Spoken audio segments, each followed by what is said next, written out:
Bueno, buenas noches a todos, bienvenidos aquí.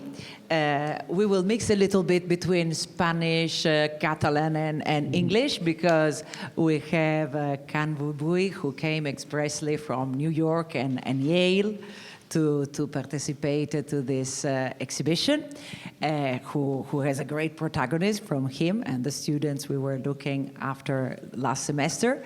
And so mezclamos, hacemos una cosa mixta. Y pues estamos encantados de presentar esta exposición porque creemos que los centros Cálida, que vienen del tema de Maggie Centers que han empezado en UK, en Gran Bretaña, son un tema maravilloso. Aquí está Rosie Williams, que hace muchos años vino al estudio y me dijo que había probado en su experiencia un centro Maggie y que pensaba que eran unos centros fantásticos para gente que tiene que pasar por el trance del cáncer. Y es un lugar donde puedes como escapar del hospital, donde claro, al hospital tienes que ir, pero no has escogido el lugar, y muchas veces el ambiente del hospital es un ambiente no muy atractivo. Entonces, pues la idea era por llevar aquí esta idea maravillosa de tener pequeñas casas, pequeños lugares con jardín donde los enfermos de cáncer pueden escapar del hospital y entrar en un lugar donde se encuentren a gusto, ¿no?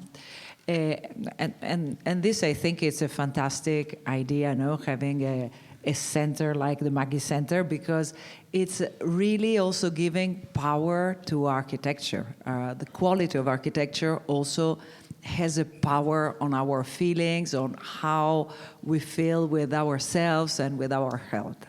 So here is present Joan Reventos, who is the director of the first Cálida Center, el primer centro Cálida que se ha hecho aquí al pie del Hospital San Pau, que hemos tenido la suerte de hacer nosotros, después de muchos años de buscar y hacer.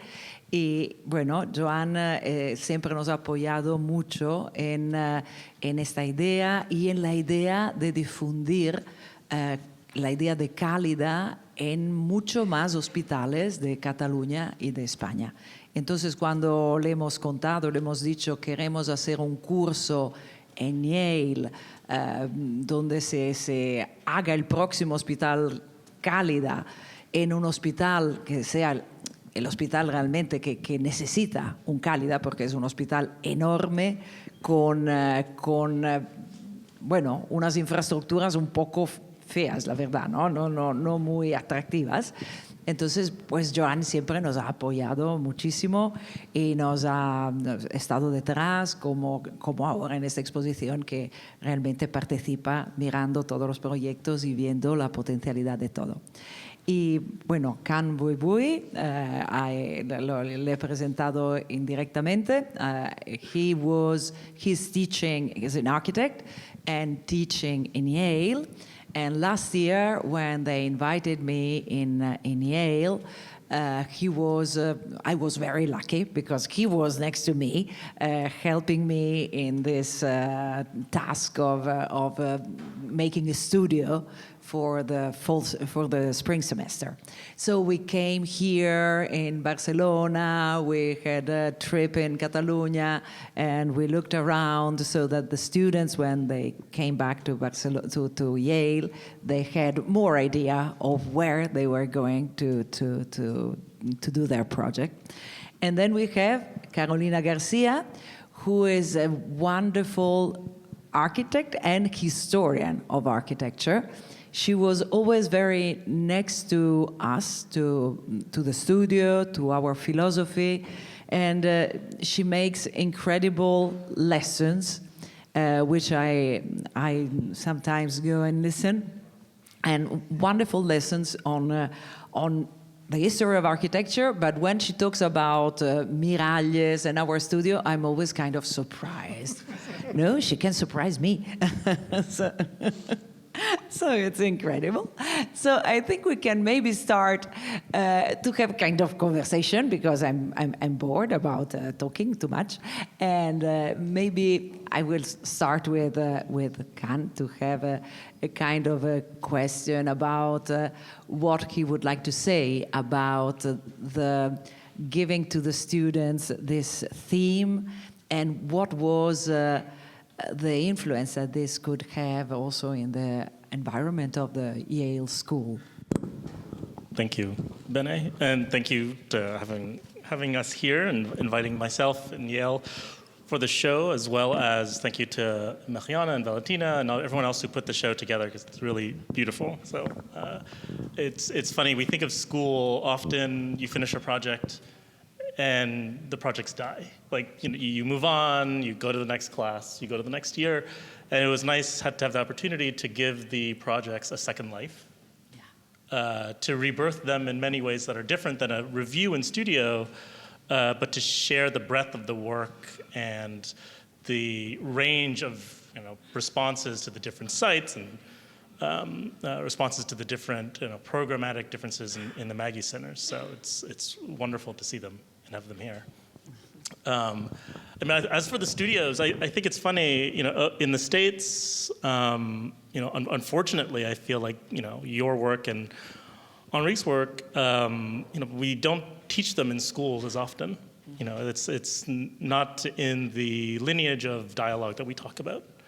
And so for many of the students, coming here was an opportunity for them to open their eyes a little bit to the work. Our tour was rigorous. We went to many buildings while we were here for a week and got to see the breadth of the work of this office. And I think for many of the students, that challenged them to some preconceived ideas of form, space, tectonic structure that we don't get too often in America. And so for them to see that and then take on the challenge and the spirit of that work to produce something of their own, but marrying it a little bit with what they saw and what they learned from you and the trip, I think came up with some really inspired projects. Fantastic. So maybe we go to Joan Reventos, who is directing the Calida Center, to ask him, what is the feeling of directing this Calida Center, and what is your effort to expand these Calidas in other hospitals? And also, if you have a little consideration about what it means to have students from the other side of the ocean thinking about a thing like that. Okay, Bene. En la lengua que quieres. I will start in English and then I will continue. Like that, we go fluent, no? But it has been really, first for the last question, no? Really a pleasure to be part of this idea of bringing students from US and coming here to know a little bit about this movement that it's Maggie's, no? Trying to expand around the world, not only in Spain, but in other parts of the world, because this idea of creating centers like we have here in São Paulo, it's expanding in Netherlands, expanding in Norway, in Austria, in Singapore maybe. There is many countries that they want to have Maggie centers, and this is part of a movement of what we say always, that we didn't invent the wheel in this case. No, it's Maggie's, who has made, and even Maggie, who was the person who first thinking about the possibility of having of building centers to provide comprehensive cancer support. She was bringing things from US, because she went to US to receive treatment in Houston, and then he came back to Edinburgh, to Scotland, trying to put in place some of the ideas that she had. The world is very small, and things go on back, and that's why it's interesting to say that there's something that began maybe in the first idea came from the US, and then came to Europe, and now it's returning back to the US. Regarding the feelings that I have, or that we have, those who are working for the people who are visiting us every day, is that there is a lot of, we always think about cancer in terms of care, of attendance or assistance in hospitals, research. Sometimes we forget about the importance of the well-being during the process. It doesn't matter if there is an end or it's a beginning of a new life. The thing is that when we are living this situation, we need hope.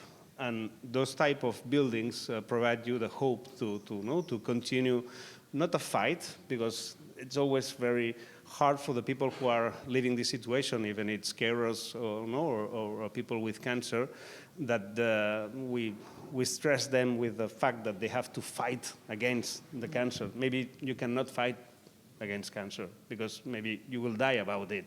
But during the process that you're living it, you don't have to lose, as Maggie said in the 30 years ago, the joy of living because you fear of dying.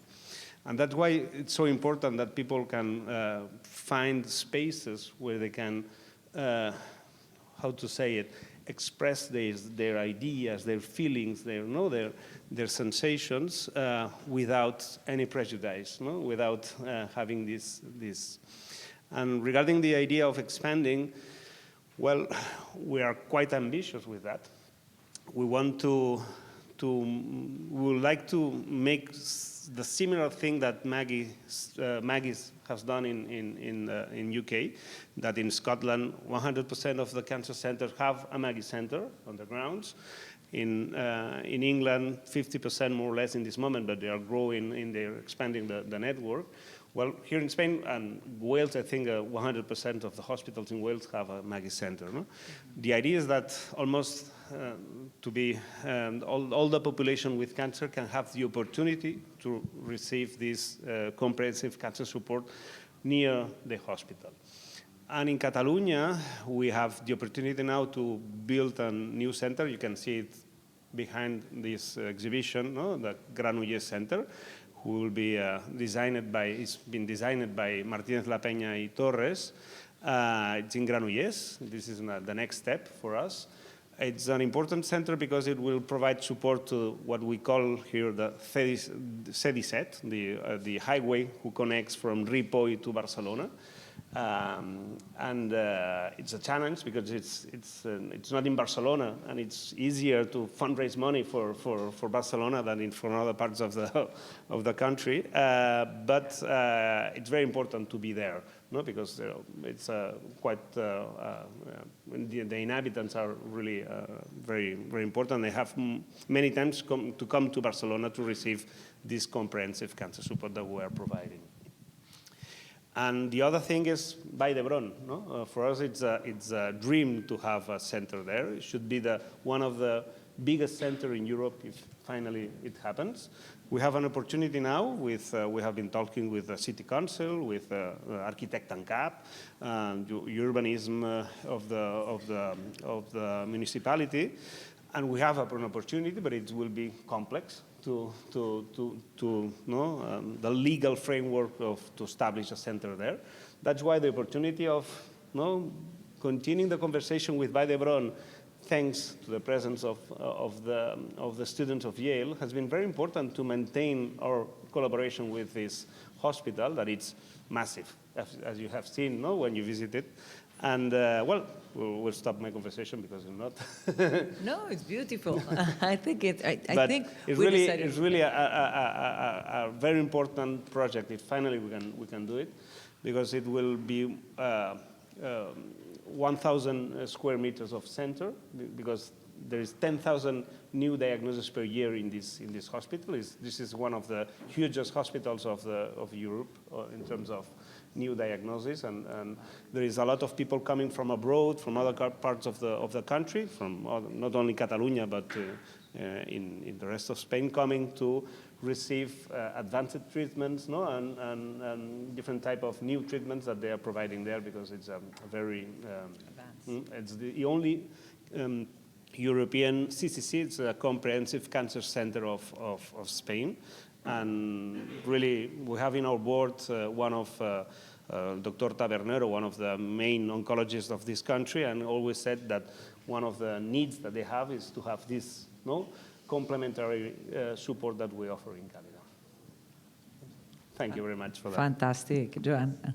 And now I would like to ask Carolina Garcia. Maybe she was with us during the visits in Barcelona with the Yale students. She was really supportive. But I think she also brought by herself an idea. She has a book in her hands. So maybe, Carolina, I just don't give you the question. You tell me what you had to say. Thank you very much, Benedetta. Well, maybe I'm a storyteller today, I don't know. As art historian, I'd like to come back here always and to see how the space tells me something new, and this is what happened this afternoon. I didn't know quite well the history of the Maggie Centers, so for me it was quite surprising to realize that Maggie was the wife of the architect Charles Jenks. And at that moment came to my mind a very powerful image that Charles Jenks, as architect and also as an architectural historian, he wrote a very famous book that maybe you know. It's called The Language of the Postmodern Architecture. It was a book that finally was launched in 1977. And in this book, there was a very famous quote from Charles Jenks. And in this book, Jenks said, "The modern architecture has a very precise date of death." Okay, this date of the death of the modern architecture is July the 15th of 1972. And this date was the date in which a very, very huge collective housing project in the city of Missouri was brought down, was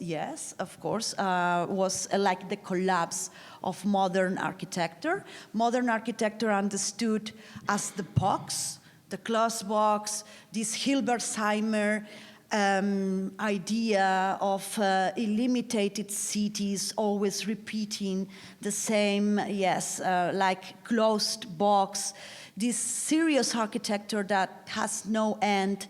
And Jenks said, okay, this is like the death of the modern architecture and the beginning of postmodern. And when I saw that the husband of Maggie was Charles Jenks, I started thinking, my mind never can stop thinking. This is maybe something wrong for me, but I think that very positive for my students about the collective speaking that we are having together now.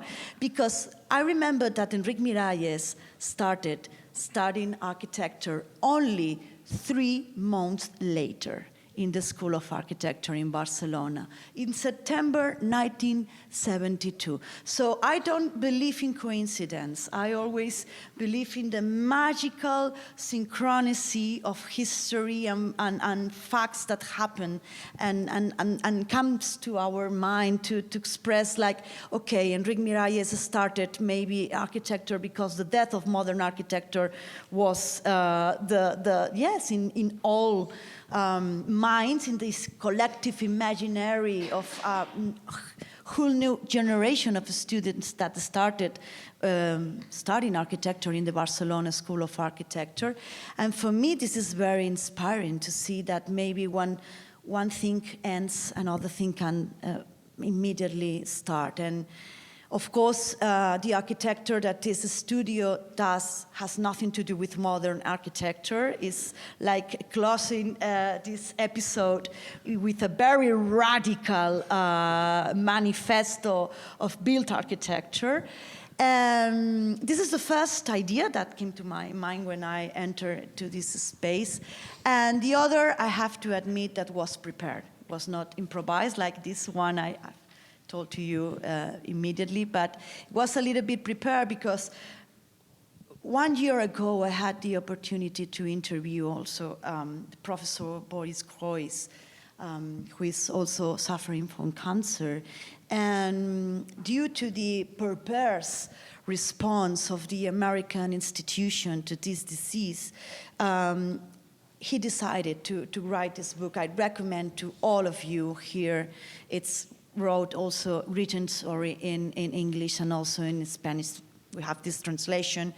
The title is The Philosophy of Care.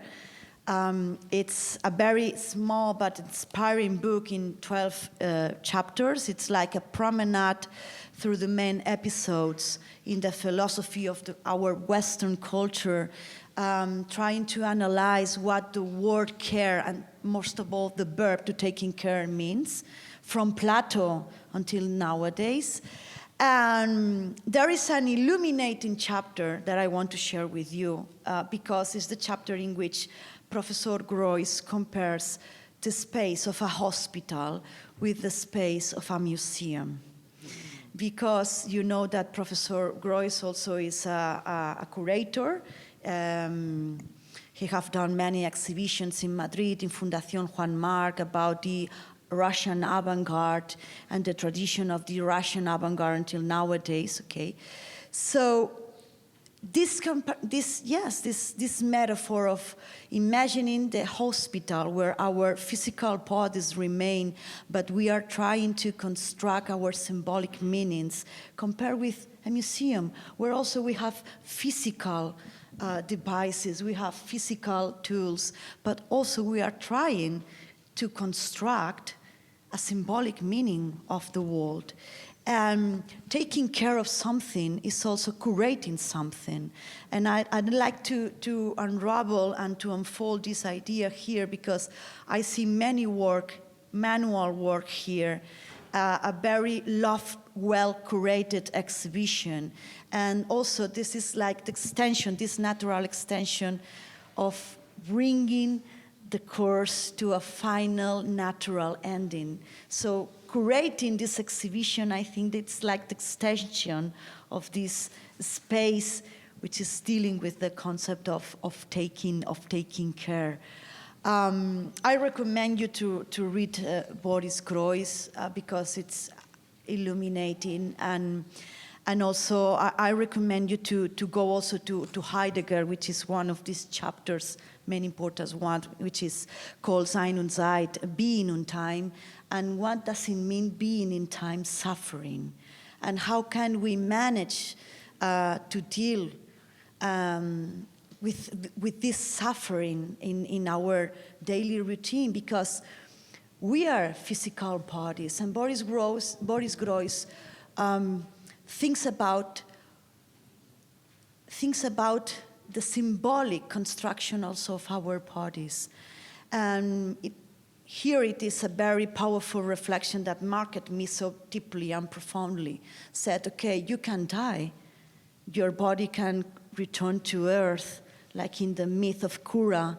You come to earth to come to Homo. You are named like Homo because you come from humus, from the earth. Your body no longer can be in this earth, but your symbolic body will continue. And everyone here today knows exactly what I'm talking about. You have to deal with lawyers, you have to deal with papers, we have to deal with banks. And this body is no longer there, but the name continues. And this is the symbolic projection of our human being. And this is something that I learned from Boris Groys, this symbolic meaning of our human beings. And I think that is something that we can find here in this exhibition. I would encourage all the attendees here to see how, for example, Frank Gehry understands this symbolic way to go to our inner essence through the myth of the labyrinth, because it's in front of this Magie Center. There is also this inner point of view in the design project that comes from Oma. It's like the courtyard, this inner symbolic projection of our spirituality and our ideas. And also the third important one, and I think that Benedetta is the fourth, but the third important one previous is fosters, understanding like this hothouse, this greenhouse that can preserve like an atmosphere, like an essence, like a bubble. There's also this symbolic way of being in earth, never forgetting that we are something that can transcend our being.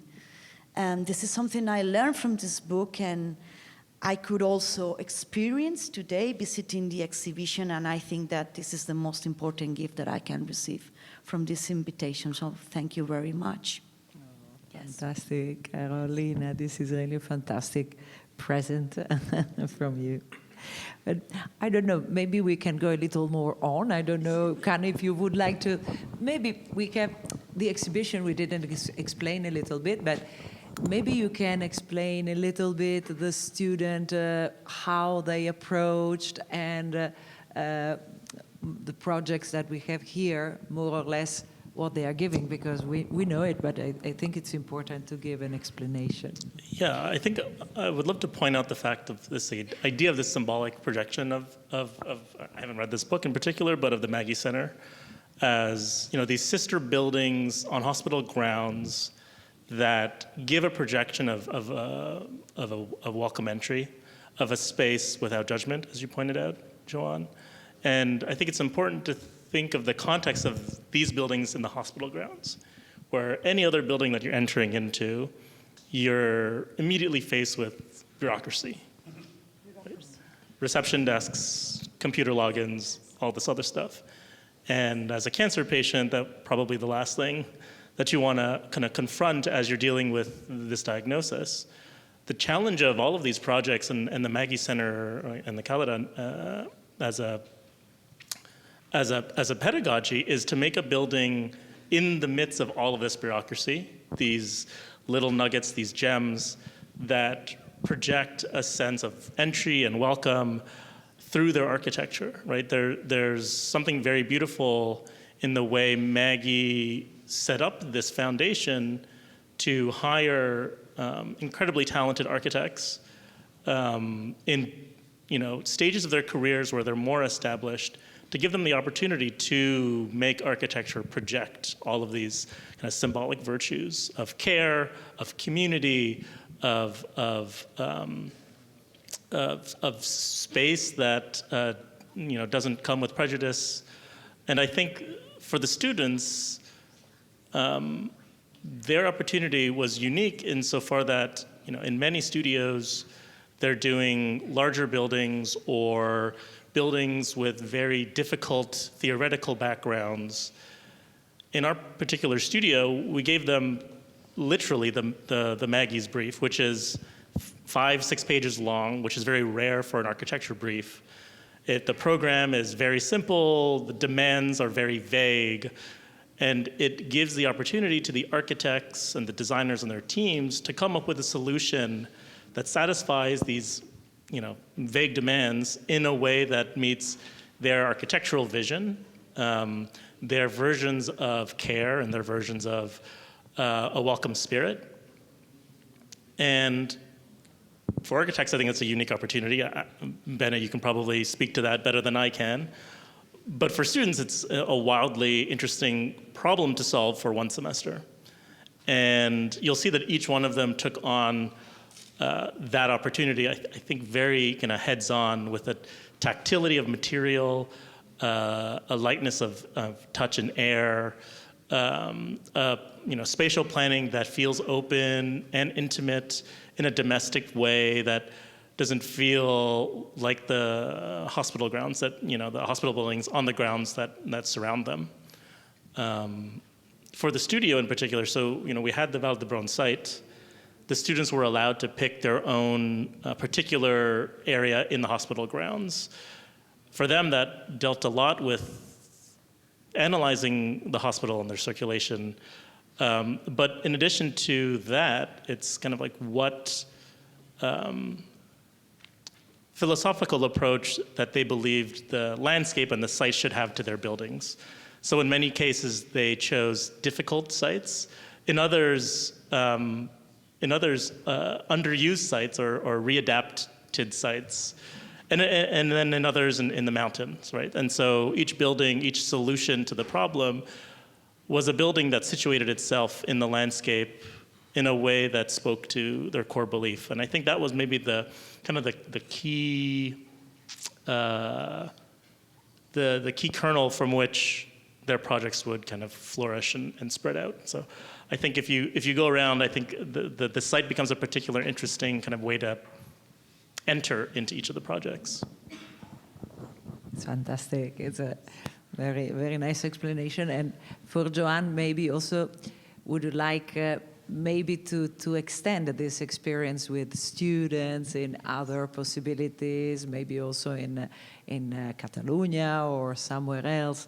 Because I love to go around at the beginning of this meeting with you and Maggie and Candida, Rosie and Candida, and we were commenting, no, with different eyes, no, because while we were doing the studio, it was commenting about the capacity of the students and the type of sketches and materials, but here you were looking at this as a kind of an inspiration for the future. Yes, because as he said, Maggie's has a really small, tiny briefing, no, to offer to the architects to make them understand that they can really impact on life of people through their work, through the architecture, offering the possibility of with a small program, if you want, no, because it's very. We have to offer spaces for community, spaces for the individual support, spaces for the group support, spaces for being quiet, spaces for different type of useful things for the program of Maggie's and Cálida, but all the freedom to decide how to do this. And it's a thing that maybe when students will have to do their professional job, they don't have this opportunity. Something that they will have requirements very tight, very complicated sometimes. But sometimes freedom is complicated to manage.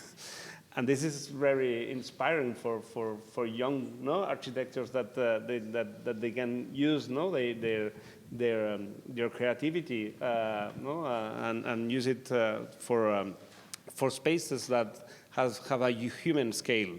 And this is very important in the project of Cálida and Maggie's, that finally these spaces need to create on people what Maggie said, or the briefing says, relax the shoulders, that the person when enters the center will have to relax his body, her body, etc. The breath and take a pause.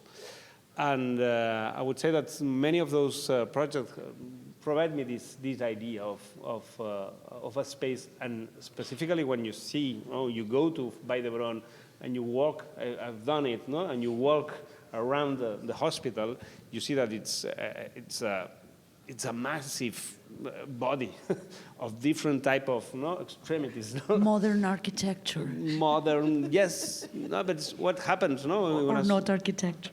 If you go to Granollers, when I went there with Martínez La Peña and Torres, they told me, you are giving us the worst space to do a Maggie Center. Yes, it's really, really ugly.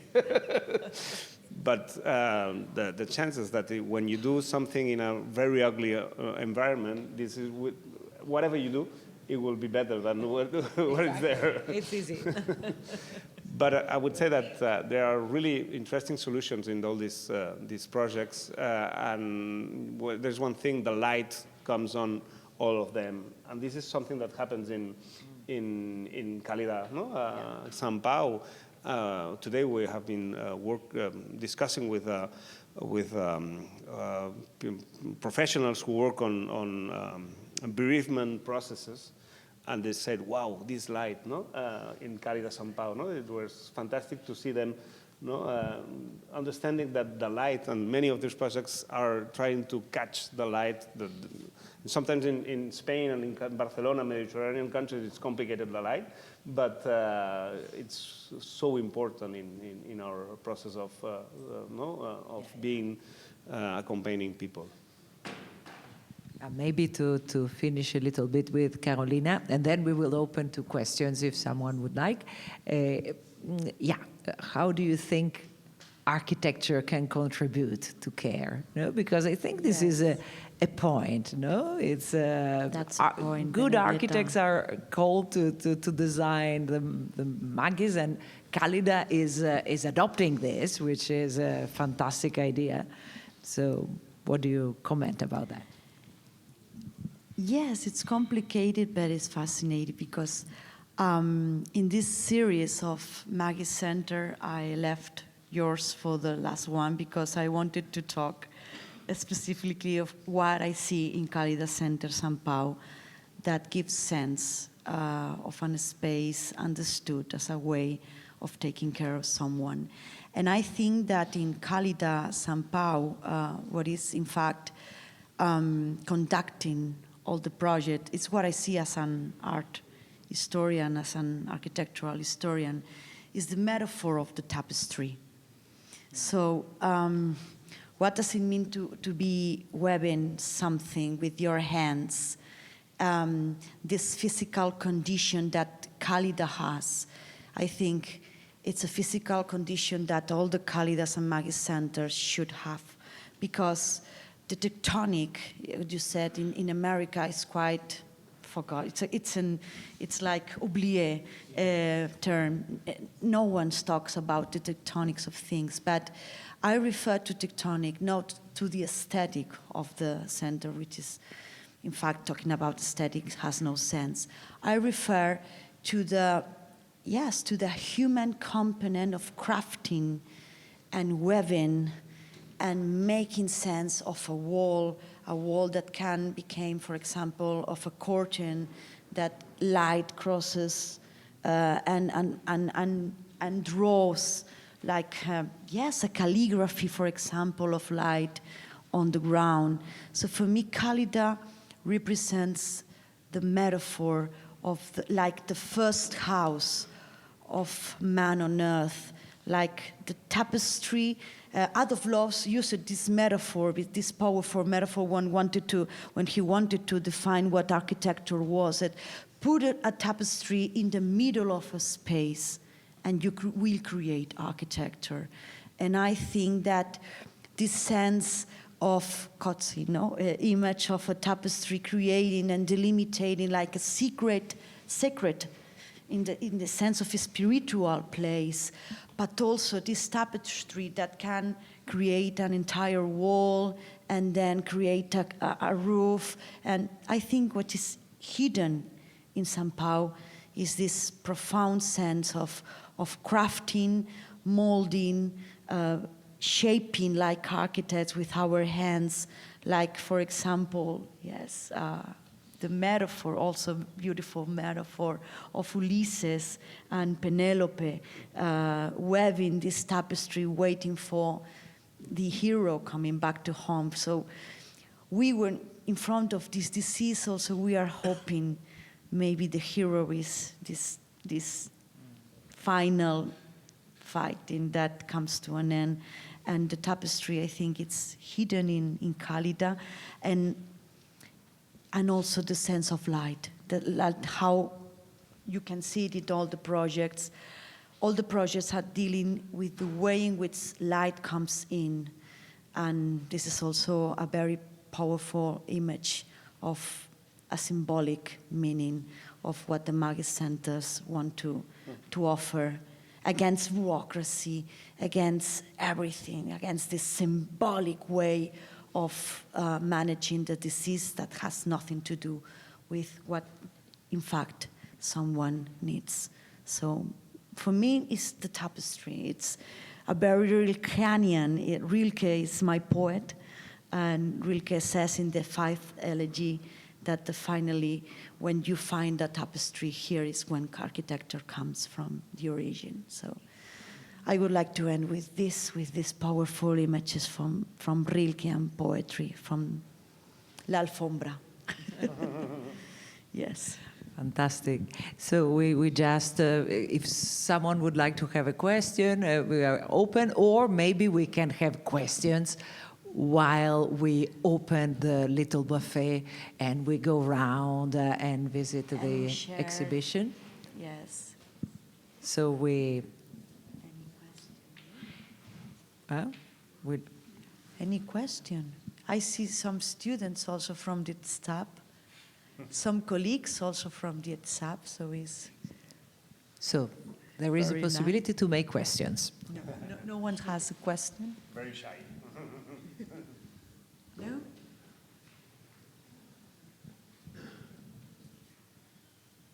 Question 1, question 2. Maybe Mileto has a question. Question 3. Okay, we stand and we go to the buffet. Yes, I enjoy. Thank you so much.